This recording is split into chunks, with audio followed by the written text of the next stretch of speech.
This is Paul Kagame, President of the Republic of Rwanda, a small country in East Africa, where 25 years ago went through a horrific ordeal where hundreds of thousands of Tutsis were massacred in a genocide, scenes not seen before, only comparable to the worst of human atrocities such as the Holocaust and the like.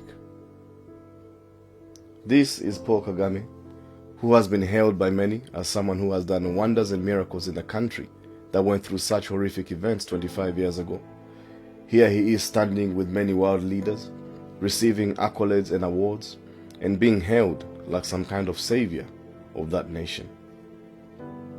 This is KIBEHO, a place in the southern part of Rwanda which receives many tourists, many who come on pilgrimages, as it's a special site for many who are in the Roman Catholic faith, a place of beauty, a place of serenity and spirituality, but a place with a horrific past. On the 22nd of April 1995, a year after the genocide in Rwanda, under Paul Kagame's command, his soldiers, who were then the army of Rwanda, were still killing thousands upon thousands of Hutu civilians, mostly women and children.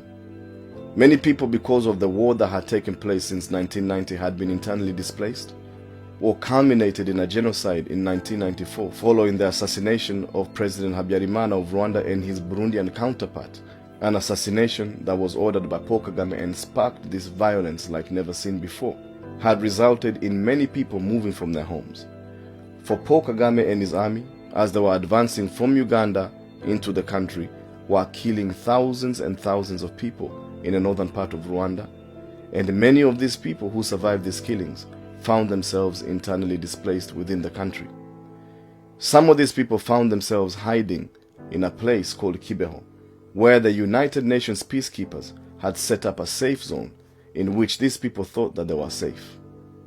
But on April the 22nd in 1995, Kagame's army, led by Colonel Fred Ibingira, now 4-star General Fred Ibingira, came onto this place where there were mostly women and children and opened fire on the crowd. Australian peacekeepers who were there as part of the United Nations peacekeeping force give testimony that there is nothing they could do to stop Kagame's army massacring thousands of people as they watched. 8,000 people lost their lives on that day, and that is a number which many dispute and in fact say more died. Some of the people who were there say that some of the bodies were carried into the Nyungwe forest and burned, and so in fact many more people lost their lives on that day. The president of Rwanda at the time, Bizimungu, who was in actuality not the president but just a puppet, turned up at the scene shortly after and was told only 300 people died. He then announced that only 300 people died, as if the death of 300 Rwandans is not enough to be a tragedy. But unfortunately, that was not the real number. At least 8,000, mostly women and children, were massacred on this day. Eyewitness accounts of the soldiers that were part of the United Nations mission say that the soldiers came and they opened fire on the crowd. Now the place was enclosed and these people could not run anywhere. And bodies started piling upon bodies piling, women and children being slaughtered by a barrage of bullets, only for the soldiers to take a short lunch break and continue shooting until the hours of the evening. This is a tragedy like many other tragedies that took place in Rwanda, but this is one that has completely been ignored by the international community.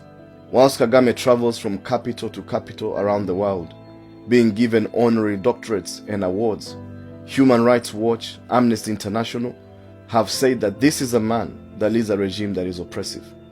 A regime that did not only stop killing in 1995, but continues to kill even today, not only confined to Rwanda, but also to the neighboring countries of Burundi, Uganda, the Congo and Tanzania.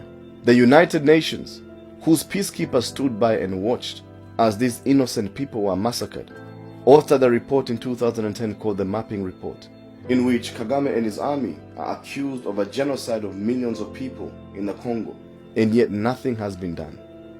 Our children and the future generations will ask hard questions as history looks upon this time and says, how could people be massacred and yet the culprits are walking free? Not only are they not facing justice, but they are actually applauded. The 22nd of April 1995, 24 years ago, is a tragic day in the history of Rwanda, one of many, and I ask, as you view these photographs, as you listen to this tragic past, that you will not be counted among those that looked away whilst evil took place in this world. That you will not be counted among those that stayed silent whilst criminals ran rampant in this world. Paul Kagame and his cohorts in the RPF are such criminals. Let us hope and pray that as we remember these victims and survivors of the KIBEHO tragedy, that also justice for them will start to be done. As we seek justice for all that lost their lives in Rwanda in the genocide in 1994, and in the years subsequent to that, where the army of Paul Kagame massacred millions of people in Rwanda and in the Congo, justice must be served for the sake of all victims.